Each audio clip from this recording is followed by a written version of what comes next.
Very pleasant morning to everyone. Welcome to white and eat channel. आज हम शुरू करेंगे अपनी जो क्लास हमने लास्ट टाइम शुरू करी थी कि हमने पहले जेनेटिक्स का चैप्टर पहला देखा था। और उस वाले फर्स्ट चैप्टर के अंदर जो चैप्टर का नाम था principle of inheritance and variation, उसमें हमने क्या किया हुआ है, पहले तो हमने रिवीजन किया था, फिर उसके सेकंड क्लास के अंदर जितने भी क्वेश्चन पीवाईक्यू में आए हुए थे हरियाणा बोर्ड के अंदर, उन सबको हमने कर लिया था। इसी तरह हमारी आज की क्लास होने वाली है। और आज की क्लास के अंदर क्या है, जो हमारा चैप्टर का नाम है, जो कि आप पीछे देख ही सकते हो स्लाइड के अंदर, वो लिखा हुआ है मोलिकुलर बेसिस ऑफ इनहेरिटेंस। ये हमारा चैप्टर का नाम है। इसमें हम क्या करेंगे, जितने भी क्वेश्चन पीवाईक्यू हरियाणा बोर्ड के अंदर आए हुए हैं, जो टॉपिक कम से कम 5-6 बार आए हुए हैं, कोई किसी को उन्होंने क्या है 4 बार पूछा है, किसी को 5 बार, किसी को 6 बार, तो इसका मतलब तो ये है कि वो टॉपिक बहुत इंपॉर्टेंट है। तो हम कोशिश करेंगे कि इन सारे टॉपिक को कर लें, अच्छे से करेंगे। जैसे कि आपने लास्ट क्लास में बताया कि सर आपने क्या है बहुत जल्दी के अंदर समझाया है, तो उसमें कुछ समझ में नहीं आया। पहली चीज़ तो आपको बताऊं भाई, आप खुद भी सोच सकते हो कि जब हम एक चैप्टर को पूरा कर रहे हैं 45 मिनट के अंदर, तो आप समझ सकते हो पूरा चैप्टर 45 मिनट का मतलब होता है रिवीजन। और रिवीजन में समझने में दिक्कत आती है। आज की क्लास थोड़ी उस वजह से बड़ी होगी, तो इसलिए क्या है, आप अच्छे से पेन नोटबुक को लेकर बैठिए और अच्छे से देखना और उनको समझना भी। तो चलो क्लास को शुरू करते हैं बिना टाइम वेस्ट करे। चैप्टर का नाम आप सामने देख ही लिया है आपने। चलो पहला टॉपिक क्या है हमारे पास, वो टॉपिक का नाम है द डीएनए। अब इसमें क्या है समझिए ध्यान से। नाम को अगर हम देखें डीएनए, डीएनए क्या होता है, सभी बच्चों को इतना उम्मीद कर सकता हूं मैं, डीएनए का पूरा नाम सभी को पता है। डीएनए का पूरा नाम होता है डीऑक्सी न्यूक्लिक एसिड। तो ये नाम पूरा डीएनए का होता है, ये वाली चीज। अब ये पता है, अब इसके अंदर क्या है, अब तुम्हारे मन में आएगा सर डीएनए क्या। सारे जितने भी ऑर्गेनिज्म है सबके अंदर जेनेटिक मटेरियल होता है। अब जो जेनेटिक मटेरियल होता है जिसमें सारी इंफॉर्मेशन स्टोर है, हम कैसे दिखते हैं, हमारी लुक, हमारी हाइट, हमारा कलर, सारी जितनी इंफॉर्मेशन है जिसमें स्टोर होती है, उसको हम कहते हैं जेनेटिक मटेरियल। और वो हमारे अंदर कौन होता है, डीएनए। अब कहेंगे सर डीएनए क्या सब में सेम है, सब में सेम नहीं है। ना इसका नंबर सेम है, ना इसका बेस पेयर सेम है। तो अब यहाँ देखिए कुछ का नाम उन्होंने दे रखा है, और नाम क्या है यहाँ पर, तो पहला मेरे पास नाम उन्होंने क्या इसका दे रखा है, देखिए एक है बैक्टीरियोफेज। और बैक्टीरियोफेज का नाम होता है 5 × 174। इसके अंदर 5386 न्यूक्लियोटाइड पाए जाते हैं, इतना याद रखना। दूसरा एक होता है बैक्टीरियोफेज लेमडा, उसमें होता है 48,502 बेस पेयर।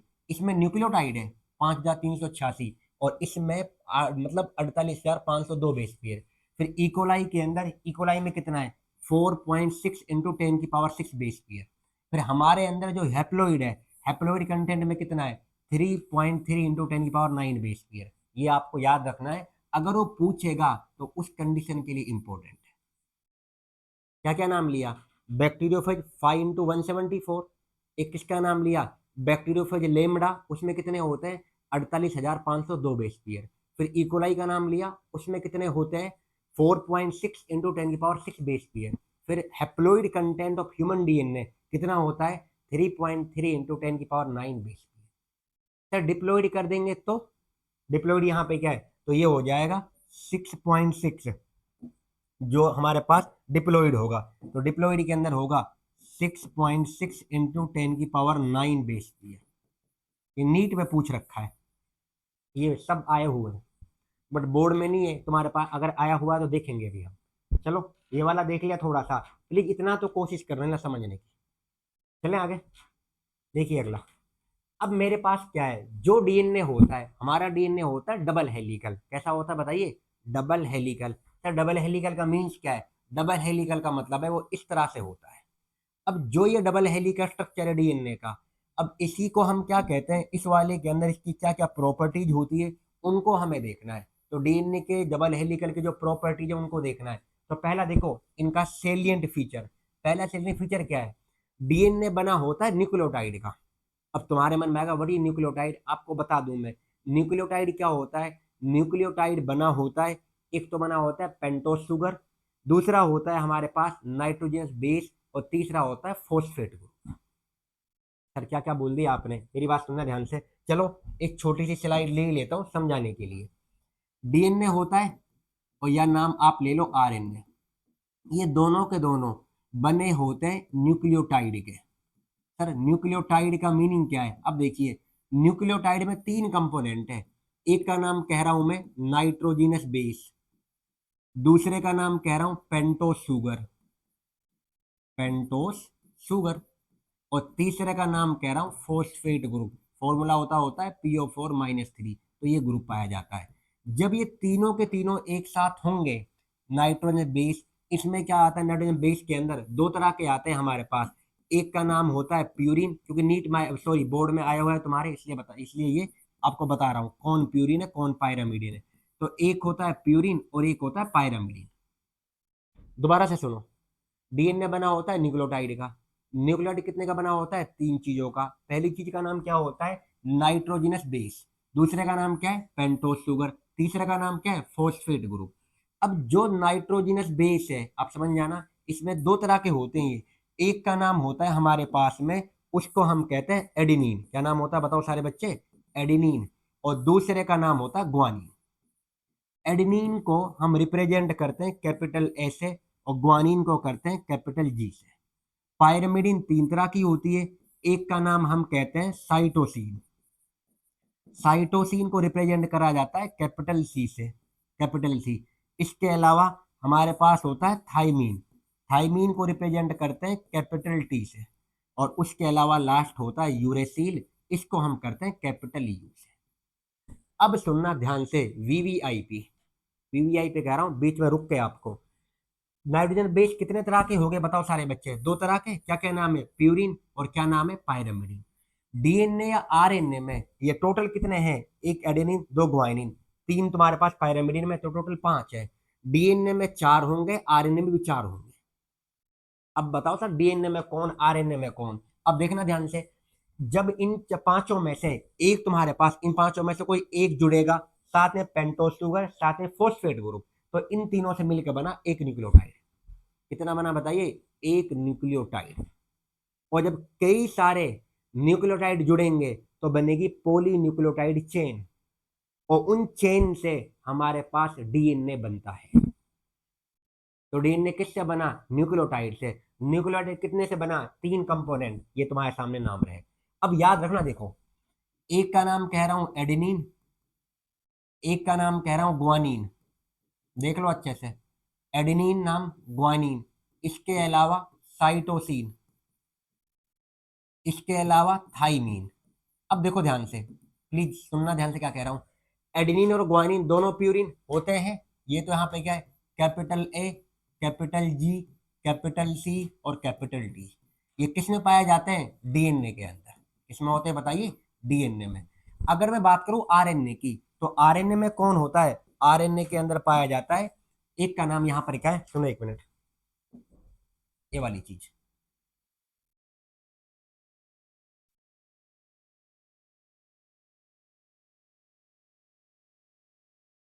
देखो ये इसके अंदर, अब क्या है इसके अंदर, क्या फर्क है दोनों के अंदर? अब मैंने क्या है, यहां से एक नाम जो ये थाइमीन का है इसे मिटा देता हूं, और इसकी जगह पे मैंने आपको लिख लिया यहां पर कि इसकी जगह पे होगा यहां पर यूरेसिल, और यूरेसिल को करते हैं कैपिटल यू से। और ये किस में पाया जाता है? आरएनए में। अब मुझे बताओ, डीएनए और आरएनए में कौन से का फर्क आ रहा है? एक आ रहा है थाइमीन का और एक आ रहा है यूरेसिल का। तो बताइए, यहां भी चार है, एक, दो, तीन और चार। यहां भी कितने हैं? चार, एक, दो और ये तीन और ये चार।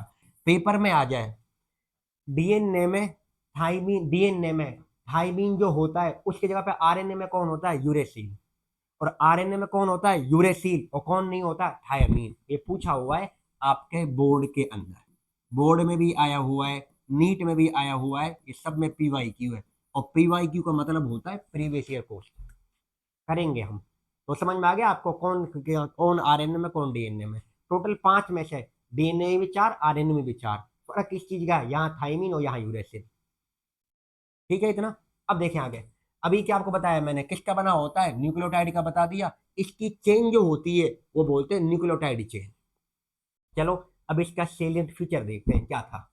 पहला फीचर देखिए, डीएनए डबल हेलिक्स, जो ये दिख रहा है आपको, इसी को हम कहते हैं डबल हेलिक्स। डबल हेलिक्स कह दो या डबल हेलिकल स्ट्रक्चर। तो डीएनए ऐसा होता है। कितनी चेन है देखो, एक चेन तो ये हो गई और एक चेन ये वाली हो गई, तो दो चेन है। यहाँ पर क्या है, एक होती है अगर 5 से 3, तो दूसरी वाली होती है 3 से 5। चलो आगे देखिए, डीएनए में क्या है, क्या कौन सी पोलरिटी होती है बताओ, एंटी पैरेलल। एंटी पैरेलल मतलब क्या है, एक 5 से 3 है तो दूसरी 3 से 5 है। अब देखो, एक 5 से 3 और दूसरी क्या है 3 से 5। तो पहला पॉइंट भी क्लियर, देख लो यहाँ पर डीएनए बना होता है दो पोलीन्यूक्लियोटाइड चेन का, ये बता दिया।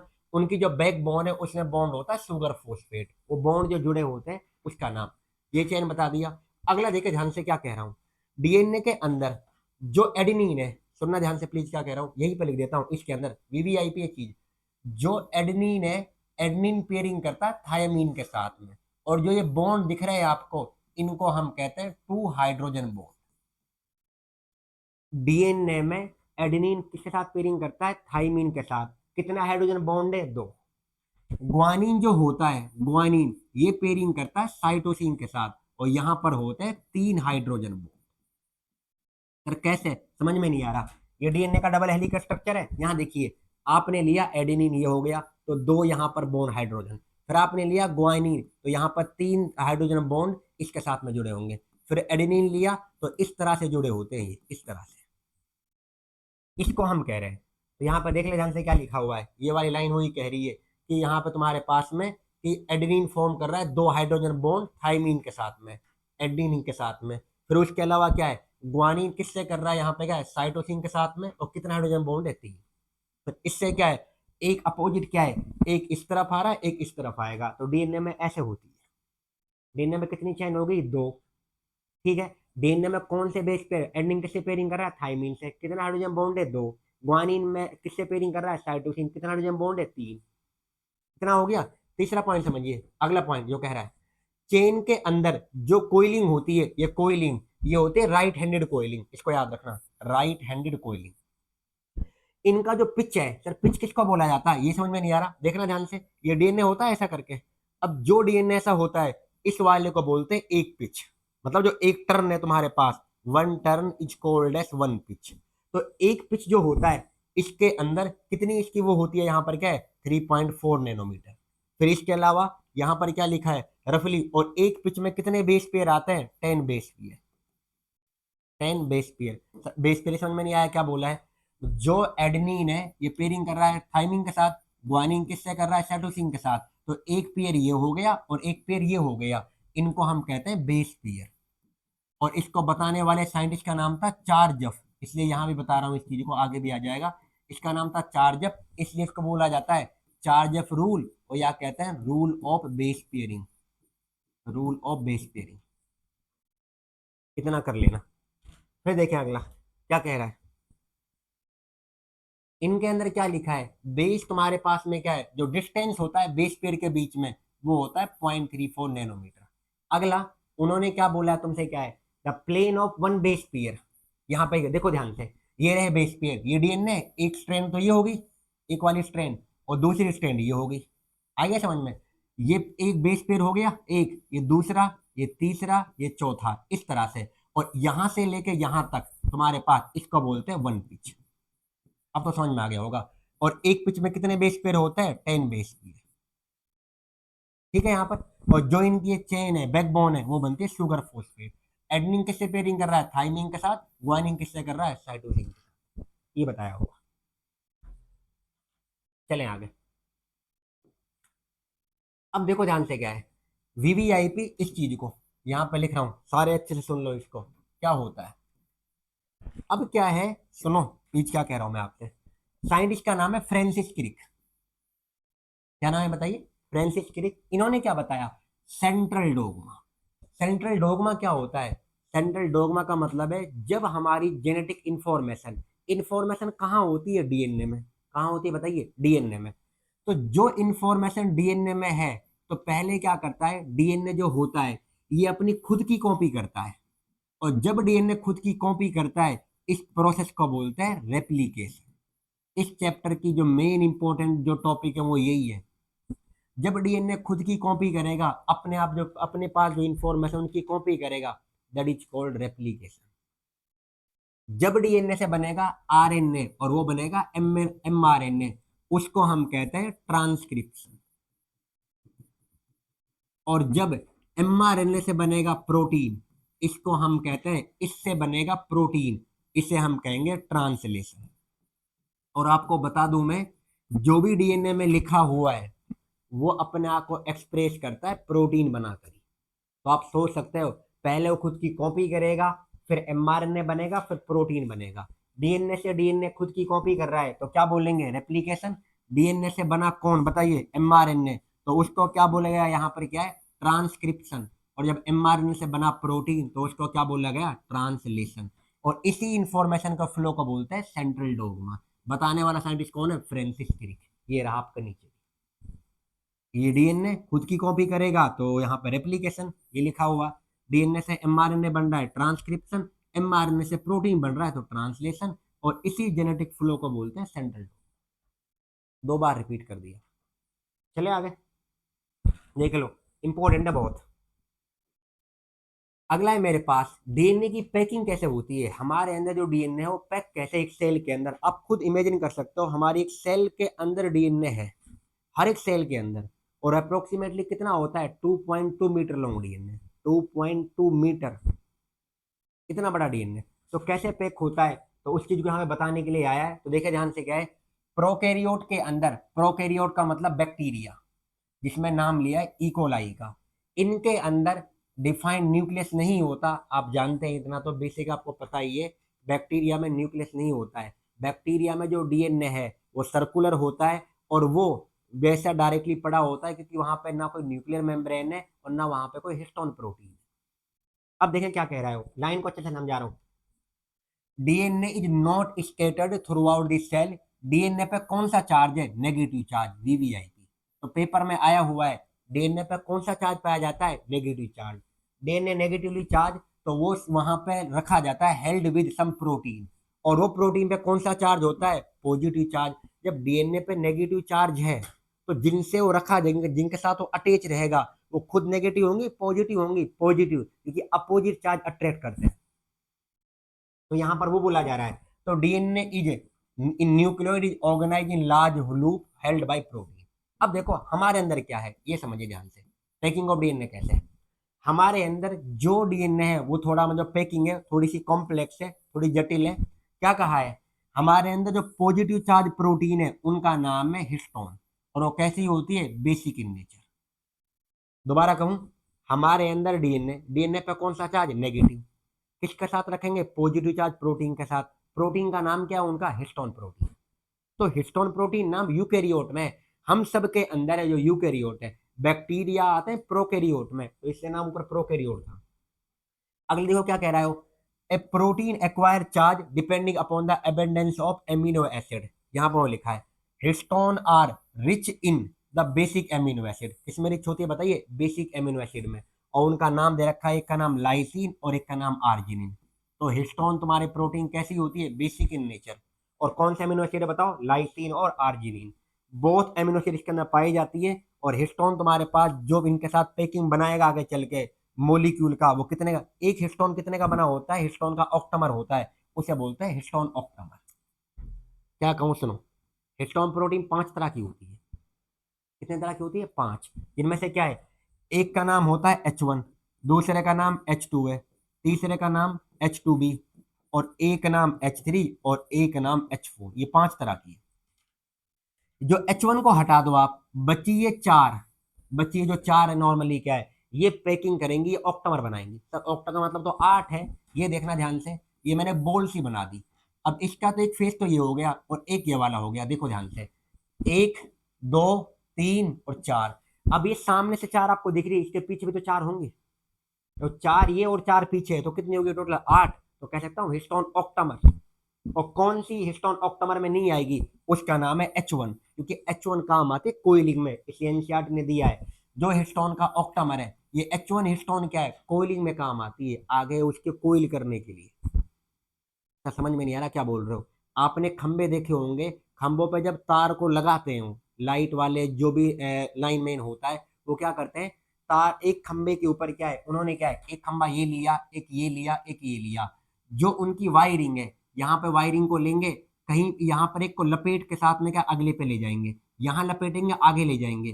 तो जो इनकी कोयलिंग को बढ़ा रहा है यहाँ पर, ये एक्चुअली H1 काम करता है कोयलिंग बढ़ाने का, जिसका आप लपेट के चल रहे हो। देखिए आगे, ये आपको थोड़ा बहुत समझ में आया होगा। हिस्टोन नाम क्या होता है, हिस्टोन ऑक्टामर। तो चार प्रोटीन हिस्टोन की होती है, कौन कौन सी, H2A, H2B, H3, H4। मैंने आपको एक्स्ट्रा बोल दिया ये। देखिए आगे क्या कह रहा है, नेगेटिव चार्ज डीएनए किसके साथ रेप होगा, पॉजिटिव चार्ज हिस्टोन ऑक्टामर के साथ में, और किसको बनाएगा, न्यूक्लियोसोम। जब डीएनए ने, ये समझना, ये हिस्टोन ऑक्टामर है, ध्यान से, क्या ये हिस्टोन ऑक्टामर, और इसके ऊपर आपने लगा दिया ये डीएनए, ये डीएनए लपेट दिया। अब जब हिस्टोन ऑक्टामर के ऊपर डीएनए लपेटा होगा, इसको हम कहते हैं न्यूक्लियोसोम। क्या बोलते हैं बताइए, न्यूक्लियोसोम। और एक न्यूक्लियोसोम के अंदर, अब आगे देखें क्या है, एक न्यूक्लियोसोम के अंदर कितने बेस पेयर होते हैं, 200 बेस पेयर। पीवाई क्यू पूछ रखा है। डीएनए पे कौन सा चार्ज, नेगेटिव, हिस्टोन प्रोटीन में कौन सा चार्ज, पॉजिटिव, आपस में अट्रैक्ट होंगे। और जब हिस्टोन ऑक्टामर में डीएनए आ जाएगा तो यूनिट होगी, इसको क्या बोलेंगे, न्यूक्लियोसोम। कितने बेस पेयर आएंगे उसमें डीएनए के, 200 बेस पेयर। फिर आगे जब इसकी कोइलिंग बढ़ेगी, देखो न्यूक्लियोसोम कॉन्स्टिट्यूट, आगे देखो, repeating unit of A structure called chromatin. फिर आगे चल के क्रोमेटिन बना रहा है। क्रोमेटिन कैसा दिखता है आपको, वो आपको क्या है, थ्रेड लाइक, एक धागे के समान स्ट्रक्चर लगता है। The nucleosome in chromatin are seen as beads on string, इसका मतलब है मोती के समान। जैसे एक क्या होती है, वो होती है जिसको हम तस्बी बोलते हैं। तस्बी में क्या है, कई सारे काफी बीज होते हैं कि ना होते हैं। तो जब आप इसको देखते हो माइक्रोस्कोप से, तो आपको दिखाई पड़ते हैं ये मोती के समान। क्योंकि आप खुद मानो ना, देखो ये एक हमारे पास क्रोमेटिन है, एक न्यूक्लियोसोम, दो, तीन, चार, पाँच, छह, तो इस समय आपको मोती के समान दिखाई पड़ेंगे ना पड़ेंगे। और इन न्यूक्लियोसोम से बन रहा है chromatin. Nucleosome is a unit of chromosome, chromosome की यूनिट है। उन्होंने यहाँ पे क्या है, अब देखो आगे क्या लिखा है, दो तरह की प्रोटीन, एक का नाम नॉन हिस्टोन क्रोमोजोमल प्रोटीन, और एक तुम्हारे पास में क्या है, अब इनके अंदर देखो, नॉन हिस्टोन क्रोमोजोमल प्रोटीन, क्या लिखा है उन्होंने, जो तुम्हारे पास दो तरह से पैक्ड होंगी, एक का नाम है यूक्रोमेटिन और एक का नाम है हेट्रोक्रोमेटिन। यूक्रोमेटिन क्या होता है, जो यूक्रोमेटिन होता है, ये थोड़ा सा लूजली पैक्ड होता है। कैसा पैक्ड होता है, लूजली, तो इसलिए इसका नाम है यूक्रोमेटिन। हेट्रोक्रोमेटिन, ये थोड़ा सा गहरा पैक्ड है, डेंसली पैक्ड है, और इसलिए आपको डार्क दिखाई पड़ता है, इसका नाम है हेट्रोक्रोमेटिन। यूक्रोमेटिन जेनेटिकली एक्टिव होता है और यही पार्टिसिपेट करता है ट्रांसक्रिप्शन में। दो तरह का क्रोमेटिन, हेट्रोक्रोमेटिन, यूक्रोमेटिन। हेट्रोक्रोमेटिन कैसा होता है, डेंसली पैक्ड, डार्क दिखाई पड़ता है। और वो कैसा पैक्ड होता है, लूजली पैक्ड, तो थोड़ा सा लाइट दिखाई पड़ता है। और कौन सा जेनेटिकली एक्टिव होता है, यूक्रोमेटिन। ये लास्ट क्लास में जो चैप्टर गया जेनेटिक्स का, वहां भी नाम आया था। तो ये पैकिंग थी। ये कभी कभी नाम आता है, जो आपको मैंने पढ़ाया ये वाला पार्ट, ये आता है पैकिंग ऑफ डीएनए हेलिक्स। तो ये बोर्ड में आया हुआ है। बुक देना है दीपक वाली बार, कब कब आया है मैं आपको बता देता हूँ। देखिए ये ईयर कौन से में है,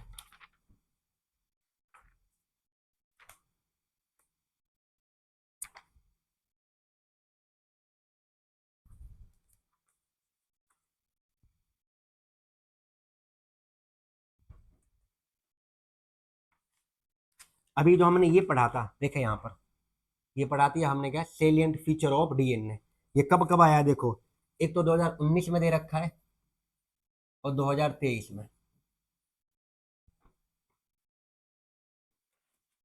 फिर इसके अलावा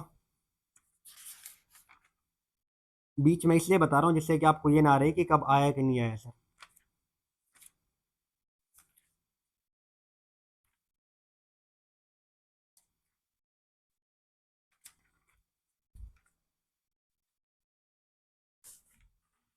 कौन सा था अभी, ब्रेकिंग ऑफ डीएनए हेलिक्स है ना।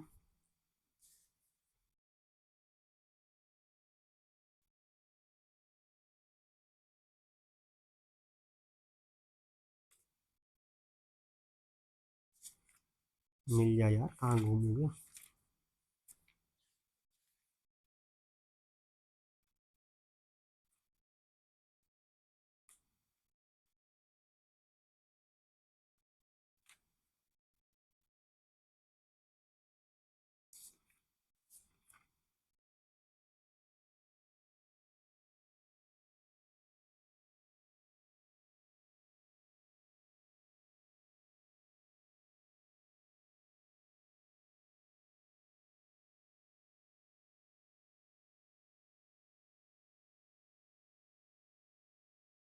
चलो अगले उसमें देखेंगे। लिसन, नहीं मिल रहा है यहाँ पे क्या है, बट मैंने देखा था इसके PYQ है, आपको एक एक नंबर में आपके वैसे आए हुए हैं। चलो अगले वाले पार्ट में। कहेंगे सर ऐसा नहीं, आप झूठ बोल रहे हो। झूठ नहीं बोल रहा, आया हुआ है। देखो अभी मेरे पास ट्रांसफरिंग प्रिंसिपल। ट्रांसफरिंग प्रिंसिपल क्या है, ध्यान से सुनना इस चीज को। ये किसने करा, पहले तो ये याद रखें, 1928 में, 1928 के अंदर साइंटिस्ट का नाम है फ्रेडरिक ग्रिफिथ। इन्होंने क्या करा, बहुत सारे एक्सपेरिमेंट करे, और जिस बैक्टीरिया का इस्तेमाल करा उसका नाम है स्ट्रेप्टोकोकस निमोनी। देख लो अब, स्ट्रेप्टोकोकस निमोनी वो बैक्टीरिया जो निमोनिया करता है, जिसको आप निमोनिया कहते हो। तो ये निमोनिया करता है। इनके अंदर क्या है, जो स्ट्रेप्टोकोकस निमोनी है, इसके दो स्ट्रेन होती है। एक का नाम होता है स्मूथ और एक का नाम होता है रफ। अब एक आर स्ट्रेन और एक एस स्ट्रेन। जो एस स्ट्रेन है, इसके अंदर तो कोट पाया जाता है जिसको हम कहते हैं पॉलीसेकेराइड कोट। आर स्ट्रेन में वो नहीं होता। तो जो आप चूहे को आपने लिया किसके साथ में, एस के साथ में, वो तो मर जाएंगी निमोनिया से, और जो आर है वो वाली नहीं मरेंगी। सर समझ में नहीं आया क्या बोला है। बैक्टीरिया का नाम क्या है, ईयर याद रखना, 1928, साइंटिस्ट का नाम फ्रेडरिक ग्रिफिथ, और बैक्टीरिया का नाम क्या है, स्ट्रेप्टोकोकस निमोनी। कितनी स्ट्रेन है बताओ, यहाँ पर क्या है, दो स्ट्रेन है। पहली स्ट्रेन का नाम क्या है, एक का नाम है आर स्ट्रेन और एक का नाम है एस स्ट्रेन। क्या कह रहा है वो देखो, एक्सपेरिमेंट में यही बताना है यहाँ पर, एक आर और एक एस स्ट्रेन। इन्होंने क्या देखा, जो एस स्ट्रेन है, इनके अंदर तो एक कोट होता है, उसको हम कहते हैं mucus polysaccharide coat. Mucus polysaccharide coat, ये कोट का नाम है। और इसमें ये कोट एब्सेंट है, कोट एब्सेंट। तो इनका कहना था कि जो आर स्ट्रेन है, अगर हम इसको इंजेक्शन की फॉर्म में भरें, देखो यहाँ पर एस स्ट्रेन को अगर लिया, इसको चूहे में डाल दिया माइस के अंदर, तो माइस मर गया। कौन सा डाला है, एस वाला। आर में कोट नहीं है जिसमें, तो वो तुम्हारे पास माइस में डाला, तो जो तुम्हारा चूहा है वो बच गया। ये वाली चीज हो गई। अगला क्या देखो, एक एक्सपेरिमेंट तो ये हो गया, एक एक्सपेरिमेंट ये हो गया, दो हो चुके हैं। अब क्या करा ग्रिफिथ ने, जो बैक्टीरिया था, इन्होंने क्या देखा, जो एस्ट्रेन है, जो एस्ट्रेन को यहाँ पे सीधा लिया, एस्ट्रेन को एक बार लिया डायरेक्टली जिंदा यहाँ पे क्या है, और उसको चूहे में डाल दिया, चूहा मर गया। फिर उन्होंने क्या है, आर को लिया डायरेक्टली यहाँ पे क्या है, उसको उसके अंदर डाल दिया, तो वो नहीं मरा आर वाले से। एस को क्या करा, इसको आप उसने हीट किल्ड कर लिया, उसको गर्म करके फिर डाला, तो माइस बच गया। ये तीसरा एक्सपेरिमेंट था। फोर्थ में क्या करा, उन्होंने एस स्ट्रेन, जो कि हीट किल्ड कर लिया था, जिसको गर्म कर लिया था, अब साथ में लिया है आर स्ट्रेन, इसको हीट किल्ड नहीं करा, इन दोनों को साथ में लिया, जब इंजेक्ट करा माइस में, तो माइस मर गया। अब क्या चक्कर है, एक बात मुझे बताना ध्यान से। अगर हम आर को ले रहे थे, लाइव ही ले रहे थे यहाँ पर, इसमें डाला माइस में, तो माइस बच रहा था। यहाँ तो जब एस ट्रेन हीट किल करके डाला, तो माइस बच गया। इससे यहाँ पर क्या हीट किल्ड करने से, तो इसमें ऐसा क्या हुआ है कि जो एस ट्रेन जो हीट किल्ड था, आर ट्रेन जो लाइव लिया था, according to experiment, according to thinking, ये होना चाहिए था, जब इससे वो नहीं मर, इससे वो बच रहा है, चूहा मर नहीं रहा है, तो इससे भी तुम्हारे पास बचना चाहिए, पर वो मर कैसे गया। इसी के लिए अब उन्होंने कहा था कुछ ऐसा ट्रांसफर हुआ, कुछ ट्रांसफर हुआ। क्या ट्रांसफर हुआ, कैसे ट्रांसफर हुआ, अब उन्होंने क्या, इसी वजह से, क्योंकि कुछ रूप बदला है उन्होंने, क्या है मतलब, इस वाले आर ने जो लाइव है, इस एस से कुछ इसमें आया होगा जिससे इसका रूप बदला है, और जब रूप बदलता है उसी को हम कहते हैं ट्रांसफॉर्मेशन। तो ट्रांसफॉर्मिंग का मतलब क्या है, ट्रांसफॉर्मेशन का मीनिंग होता है रूप बदलना। इस लाइव को इससे कुछ मिला होगा जिस वजह से ये चूहा मर गया। अब इन्होंने क्या है, जो अपना दिमाग लगाया, जो बेचारे ने बताया, आगे क्या लिखा देखो। इन्होंने क्या कहा, इन्होंने जो आर स्ट्रेन बैक्टीरिया है, had somehow been transformed by heat killed strain bacteria. क्या कह रहा है वो, आर स्ट्रेन, जो आर स्ट्रेन बैक्टीरिया था, जो रफ वाला था, ये कुछ ना कुछ इसको यहाँ पर क्या एस से मिला है। सम ट्रांसफॉर्मिंग, देखो कुछ ना कुछ, some transforming principle transferred from heat killed S strain and enable the R strain to synthesise a smooth coat. उन्होंने कोड बना लिया जिससे वो यहाँ पे क्या है, वायरल हो गया बेचारा। उसकी वजह से नॉर्मली क्या आता है, वो मरा था उसकी वजह से। और इसी को क्या बोला गया यहाँ पर, क्या है, this must be due to transfer of genetic material. ये क्यों हुआ होगा, due to transfer of genetic material, क्योंकि वो क्या कह रहा है, अब कौन जेनेटिक मटेरियल है, वो ये पता कर रहा था डीएनए के, आरएनए के, प्रोटीन। खुद मानो ना, आप थोड़ा सा दिमाग लगाइए, क्या कह रहा है वो, कि जब एस्ट्रेन को डाला, नॉर्मली हीट किल करके, तो चूहा बच रहा था। जब इसके साथ डाला तो मर कैसे गया? तो यही अंदाजा लगेगा कि इस आर वाले को इस वाले एस से नॉर्मली कुछ ना कुछ मिला है। और वो क्या मिला है? सम ट्रांसफॉर्मिंग प्रिंसिपल, इसी को बोला गया ट्रांसफॉर्मेशन एक्सपेरिमेंट या ट्रांसफॉर्मिंग प्रिंसिपल। ये पेपर में आया हुआ PYQ बोर्ड के अंदर, आप मान लो 2 से 3 टाइम बोर्ड PYQ। प्लीज ये सबको लिख लेना आप, यही आपको लिखना है। यहां तक क्लियर होगा आपको। अब देखें अगला, प्रिंग के इसके बाद में क्या है? अब इन्होंने बताना चाहा, ट्रांसफॉर्मिंग प्रिंसिपल ने क्या है, इसने बताना चाहा कि जेनेटिक मटेरियल जो होता है वो एक्चुअली कुछ होता है हमारे पास DNA। कोशिश कर रहे थे, फिर इनके 3 स्टूडेंट आए, अब वो भी याद रखना, आप यहीं पे लिख देता हूं मैं। उनको हम कहते हैं बायोकेमिकल नेचर ऑफ जीन या बायोकेमिकल नेचर ऑफ DNA। तो जीन देने वाले साइंटिस्ट कौन है? एक का नाम एवरी, एक का नाम मैक्लियोड और एक का नाम मैककार्टी। तो ये 3 साइंटिस्ट ने यहाँ पर क्या है, बायोकेमिकल नेचर ऑफ जीन को ढूंढा था। मैं इसको डिटेल में नहीं बता सकता, बस इतना बता दिया है, बायोकेमिकल नेचर ऑफ जीन किसने बताया? PYQ, याद रखना इन्होंने। और ये स्टूडेंट है इसके, फ्रेडरिक ग्रिफिथ के। मत देखो, चलो, किसने ये बताया कि जेनेटिक मटेरियल जो है वो DNA है? किसने बताया ये? तो ये बताया था एक्चुअली क्या है, उस एक्सपेरिमेंट का नाम है हमारे पास में हर्शे एंड चेज एक्सपेरिमेंट। देख लो, यहाँ पर लिख देता हूँ नाम। एक तो हम कहते हैं, ये 2 नाम से आता है, या तो आएगा Hershey and chase experiment, Hershey and chase experiment, ये नाम से आएगा और आया हुआ है कई बार, बहुत फेवरेट क्वेश्चन है ये। और दूसरा इसको हम कहते हैं बैक्टीरियोफेज एक्सपेरिमेंट, ये नाम भी है इसका।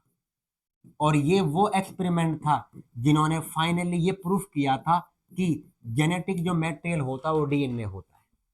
क्योंकि उससे पहले ये लग रहा था कि DNA भी हो सकता है, प्रोटीन भी हो सकता है। इन्होंने फाइनली प्रूफ कर दिया कि DNA जेनेटिक मटेरियल है। अब देखो, इसको मैं आपको डिटेल में बताऊं, इसके लिए मैंने ये लिया है, the unequivocal proof that DNA is the genetic material came from the experiment of Hershey and chase. Sir, what is the meaning of unequivocal? ऐसा प्रूफ जिसमें कोई डाउट ही नहीं रहा, जिसमें कोई डाउट ही नहीं रहा, कोई शक ही नहीं है। इन्होंने क्लियर कह दिया कि DNA जेनेटिक मटेरियल, पहला पॉइंट। दूसरा, इन्होंने क्या करा, इन्होंने कुछ वायरस को लिया और ऐसे वायरस जो बैक्टीरिया पे अटैक करते हैं उन वायरस को लिया, और जब वायरस बैक्टीरिया पे अटैक करता है उनको बोलता है बैक्टीरियोफेज। नाम देखो क्या लिखा है, बैक्टीरियोफेज। इसका मतलब वो वायरस जो बैक्टीरिया पे अटैक करते हैं उनको कहते हैं बैक्टीरियोफेज। इन्होंने उन वायरस को अटैच करवाया बैक्टीरिया से, और जब वायरस बैक्टीरिया पे अटैच होता है, देखना ध्यान से, ये बैक्टीरिया है, अब इस पे जो वायरस आएगा तो ये अपना जेनेटिक मैटर इसमें डाल देगा, बैक्टीरिया में। और जब इसमें डाल देगा तो जो बैक्टीरिया की सेल है वो वायरस के जेनेटिक मटेरियल को अपना मानती है, उसको ट्रीट करती है जैसे कि उनका खुद का है, और उसके अकॉर्डिंग क्या है, वायरस को और नया वायरस का नंबर बढ़ा देती है। पहले तो बैक्टीरियोफेज एक्सपेरिमेंट बोला। बैक्टीरियोफेज नाम क्यों आया है? क्योंकि ऐसे वायरस जो बैक्टीरिया पे अटैक करते हैं, ऐसे वायरस जो बैक्टीरिया पे अटैक करते हैं उनको क्या बोलते हैं? बैक्टीरियोफेज। और जब वायरस बैक्टीरिया पे अटैक करता है तो वायरस अपना जेनेटिक मटेरियल बैक्टीरिया में डाल देता है, और जब उसमें डाल देता है उसके अकॉर्डिंग बैक्टीरिया काम करता है, उससे वायरस अपना नंबर बढ़ा लेते हैं। तो इन्होंने क्या है वही लिखा है यहाँ पर। उन्होंने क्या लिखा, हर्शे एंड चेज ने यहाँ पे डिस्कवर किया कि वो प्रोटीन है या DNA है जो वायरस से ट्रांसफर हो रहा है बैक्टीरिया के अंदर। फिर आगे क्या है, उन्होंने कुछ वायरस को ग्रो करवाया, और वहां पर क्या है, एक उन्होंने लिया फॉस्फोरस और एक नाम लिया सल्फर। अब आपको मैं बताऊं ध्यान से, क्या है सुनना, यहाँ पर क्या कह रहा हूं, क्या क्या लिया इन्होंने, क्या है, एक का नाम है फॉस्फोरस और एक का नाम क्या है, सल्फर। याद रखना, जो सल्फर है ये एब्सेंट होता है DNA में, absent in DNA, but present किस में होता है, इन प्रोटीन, ये प्रोटीन में प्रेजेंट होता है। अब फॉस्फोरस को लिया, ये प्रेजेंट होता है DNA में, प्रेजेंट इन DNA, और ये एब्सेंट होता है इन, एब्सेंट इन प्रोटीन। अब मुझे बताओ ध्यान से, इन्होंने फॉस्फोरस के ऊपर और सल्फर के ऊपर टैग लगा दिया, इस पे टैग लगा दिया। किस पे टैग लगा रहे हैं नॉर्मली, क्या है, एक तो टैग लगा दिया फॉस्फोरस के ऊपर, तो इसलिए इसको बोल दिया रेडियो एक्टिव, इस पे टैग लगाया है, और इस पे भी टैग लगा दिया। अब एक बात बताओ ध्यान से, जब ये वायरस, अगर डीएनए होगा, अगर डीएनए में इस पर टैग लगा दिया, जैसे कि तुम घर से बाहर निकल रहे हो, तुम्हारे फादर ने तुम्हारे ऊपर ट्रांसमीटर लगा दिया, कहाँ कहाँ जा रहा है, तो इस पे टैग लगा दिया। अगर डीएनए जा रहा होगा, ट्रांसफर हो रहा होगा, अगले उसके अंदर क्या है, तो उसमें क्या होगा, हमारे पास में क्या है, तो अगले उसके बैक्टीरिया के अंदर मिल जाएगा वो। और अगर सल्फर जा रहा होगा तो वो उसके अंदर सेल के अंदर हमें मिल जाएगा। तो इसमें कैसे करा उन्होंने, क्या है, इस चीज के अंदर इसको पता लगाने के लिए उन्होंने क्या है, इसी चीज को बताया कि वायरस जो होता है, एक में रेडियोएक्टिव फास्फोरस को लिया और दूसरे में किसको लिया, यहाँ पर क्या है, अदर वन, यहाँ पे क्या है, उन्होंने लिया था रेडियोएक्टिव सल्फर को। ये याद रखना, sulphur is never present in DNA, it is present only in protein. Radioactive phosphorus it is present only in DNA, never present in protein. ये वाली चीज अपोजिट है। अब देखो आगे, इन्होंने ग्रो करवा लिया आगे वायरस को, यहाँ पर क्या है, और ग्रो कराने के बाद में क्या है, फिर उसको अटैक करवाया है। और उन्होंने क्या पता लगाया, फिर अगली स्लाइड में यहाँ पे लिखा हुआ है, इसके अंदर देखिए, जो वायरस तुम्हारे ग्रो करे थे रेडियोएक्टिव सल्फर के ऊपर, उनमें रेडियोएक्टिव प्रोटीन में वो आ चुका, और डीएनए के अंदर क्या है, पर डीएनए में सल्फर नहीं होता तो उसमें नहीं आया। फिर रेडियोएक्टिव जो वायरस थे उनको अलाउ किया इकोलाई बैक्टीरिया पे अटैच होने के लिए।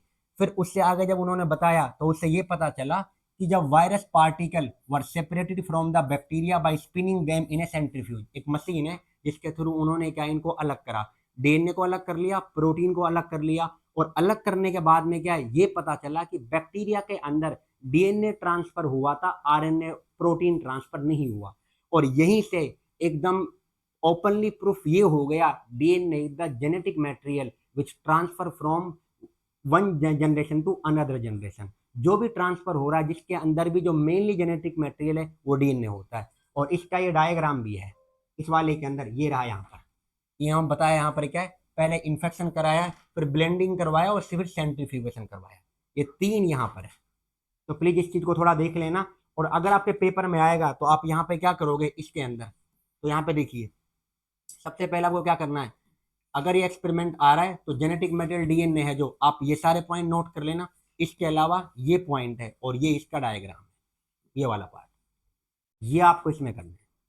अब देखें इसके अलावा जो पॉइंट है हमारे पास में का, जो वो है, कौन कौन से ऐसे क्राइटेरिया हैं जो जेनेटिक मेटल की तरह एक्ट करेगा।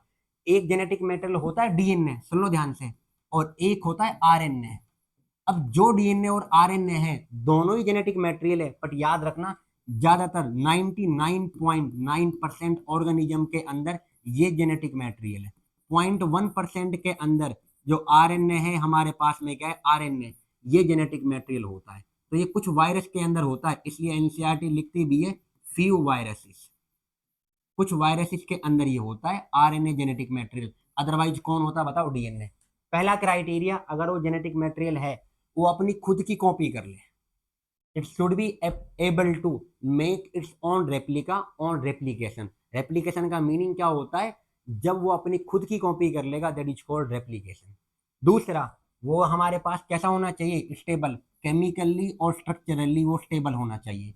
तीसरा, वो अपने अंदर थोड़ा बहुत बदलाव करना चाहिए, स्लो म्यूटेशन करना चाहिए। और फोर्थ, अपने अंदर क्या है, अपने आप को एक्सप्रेस करना चाहिए in the form of Mendelian character. ये चार प्रॉपर्टी हैं जो एक जेनेटिक मटेरियल के अंदर होनी चाहिए। फिर देखें अगला पॉइंट हमारे पास, जो अगला वो है एक्सपेरिमेंटल प्रूफ। अब हम क्या कहते हैं, जो रेप्लिकेशन है, अब सुनो ध्यान से, क्या कहा मैंने, रेप्लिकेशन। रेप्लिकेशन क्या होता है, डीएनए से डीएनए की कॉपी बनना। डीएनए से डीएनए की कॉपी बनना क्या कहलाता है, ये कहलाता है हमारे पास रेप्लिकेशन। अब इसका जो रेप्लिकेशन है ये होता है सेमी कंजर्वेटिव। इसको देने वाला, ध्यान से सुनना क्या कह रहा हूं, सेमी कंजर्वेटिव होता है, सेमी कंजर्वेटिव। इसका मीनिंग क्या होता है बताऊंगा यहाँ पे बाद में। इसको देने वाला याद रखना, given by Watson and Crick. किसने दिया है, एक साइंटिस्ट का नाम है वाटसन और दूसरे का नाम है क्रिक, क्योंकि यहाँ पे कट रहा है, मैंने आप डायरेक्ट वैसे ले लिया तुम्हारे पास। और इसको प्रूफ करने वाला जो साइंटिस्ट था, प्रूवन बाई, प्रूवन बाई, एक साइंटिस्ट है मेसेल्सन एंड दूसरे का नाम है स्टोल। पेपर में आया हुआ आपके 5 नंबर में। तो सेमी कंजर्वेटिव का मीनिंग क्या होता है? जब एक स्ट्रैंड तो पेरेंट से आएगी और एक नई बनेगी। सेमी का मतलब आधा, सेमी मीन्स होता है हाफ। और कंजरो का मीन्स क्या होता है? कंजरो का मीनिंग होता है एक तुम्हारे पास में पहले से चली आ रही है। जैसे कि एग्जांपल के तौर पे देखिए, यहाँ पर ये डीएनए है, डबल स्ट्रैंड है, आप कलर से समझ लो, ये दोनों की दोनों रेड है। यहाँ पर क्या है, अगले में जब जाएंगे तो ये दोनों रेड ने अपने आप को अलग करा, एक ये और एक ये अलग कर लिया। अब नई जो बनेगी वो बनेगी, आपने कौन से मीडियम में डाला है? अब ये पहले तो था यहाँ पर 15 मीडियम एंड 15 मीडियम, अब दूसरे में डाल दिया आपने 14 के अंदर। दूसरा यहाँ पे जो उन्होंने डाला है वो आप मान लो इन्होंने इस कलर को इस्तेमाल करा, देखिए ये वाला। अब इन्होंने क्या है, ये इस्तेमाल कर, जो इन्होंने इस्तेमाल करा यहाँ पर क्या है, वो कौन सा करा है, वो इन्होंने कर लिया है तुम्हारे पास 14। क्योंकि नाइट्रोजन के दो आइसोटोप होते हैं, one is called as 15 and other is called as 14। तो इन्होंने इसको डाल दिया N14 में। अब देखो दोनों पहले रेड है, आप ऐसे समझिए। अब जब नई स्ट्रैंड बनेगी, कॉपी बनेगी, तो इन दोनों ने अलग करा अपने आप को। अब नई जो बनेगी वो बनेगी 14 के अकॉर्डिंग, तो एक ये ऐड हो गई और एक ये वाली ऐड हो गई। अब बताओ, एक तो पुरानी चली आ रही है और एक नई बनी है, और जब एक पुरानी हो और एक नई हो, इसको हम कहते हैं सेमी कंजर्वेटिव। फिर अगले में देखिए, ये इससे पहली पीढ़ी बनी, फिर अब यहाँ पर क्या है, ये अलग बन गया, ये अलग। अब ये चारों अपना आपको अलग करेंगी कि ना करेंगी? और जब आपके पास सेम मीडियम है 14 वाला, तो नई उसके अकॉर्डिंग बनती चली जाएगी। तो इसका मीन्स क्या है, एक नई और एक पुरानी, इसी को बोला सेमी कंजर्वेटिव। नाइट्रोजन के ये 15 और 14 क्या है, सुन ले। नाइट्रोजन जो होता है इसके दो आइसोटोप हैं, एक को हम कहते हैं N15 and other is called N14। N15 is called as heavy nitrogen और इसको हम कहते हैं लाइट। लाइट। तो N14 और N15 का मतलब है कि कौन सा नाइट्रोजन है, हेवी है, लाइट है, ये वाली चीज। प्लीज यहाँ पे देख लेना, इन्होंने ये इसकी फर्स्ट जनरेशन और ये इनका सेकंड, ये बुक ने करके दिखाया आपको। वो आप जब पढ़ोगे तो यही लिखा हुआ है सारा का सारा। चलें आगे। आगे उन्होंने क्या है, इस चीज को बताया। अब देखो, जो ये करा इन्होंने एक्सपेरिमेंट, ये जो करा था, ये करा था इकोलाई में। तो मैसेसन एंड स्टोल ने जो प्रूफ किया था वो करा था इकोलाई। और इकोलाई का मीन्स क्या होता है, प्रोकैरियोट। और प्रोकैरियोट का मीन्स है बैक्टीरिया में प्रूफ करा है। यूकैरियोट में किसने करा था? यूकैरियोट में प्रूफ करने वाला साइंटिस्ट का नाम था टेलर, और वो करा था उन्होंने विसिया फेबा बीन्स के अंदर, आपको पीछे दिख भी रहा होगा। तो फेबा बीन्स के अंदर, और किसने करा यहाँ पर क्या है, वो करा था टेलर ने। इसको याद रखना, पूछा हुआ है PYQ। तो ये यूकैरियोट में करा है, ये यूकैरियोट। प्रोकैरियोट में किसने करा? मैसेल्सन एंड स्टोल ने। और यूकैरियोट में किसने करा है? टेलर ने। अगला देखिए, अब है हमारे पास टॉपिक का नाम रेप्लिकेशन, कि अगर हम डीएनए की कॉपी करेंगे तो कैसे करेंगे। तो डीएनए की कॉपी करने के लिए हमारे पास में क्या है, कैसे उसकी कॉपी कर सकते हैं हम, कैसे वो सारा स्टेप्स के अंदर आएगा, ये वाली चीज। तो इनकी जो कॉपी है रेप्लिकेशन, आप पहले पीछे वाले का वो देख लें अच्छे से, फिर उसके बाद आगे देखते हैं इसे कि रेप्लिकेशन कैसे होता है, डीएनए की कॉपी कैसे हुई। क्योंकि डीएनए होता है डबल स्ट्रैंड इस तरह से। अब ये कॉपी अगर करने हैं तो किस तरह से कॉपी करने हैं, उनकी बात करनी है। इन दोनों को अलग करा जाएगा, कैसे अलग होंगे, कैसे कॉपी बन रही है, उस चीज को देखना है। चल थोड़ी देर रोक दूँ साइड में।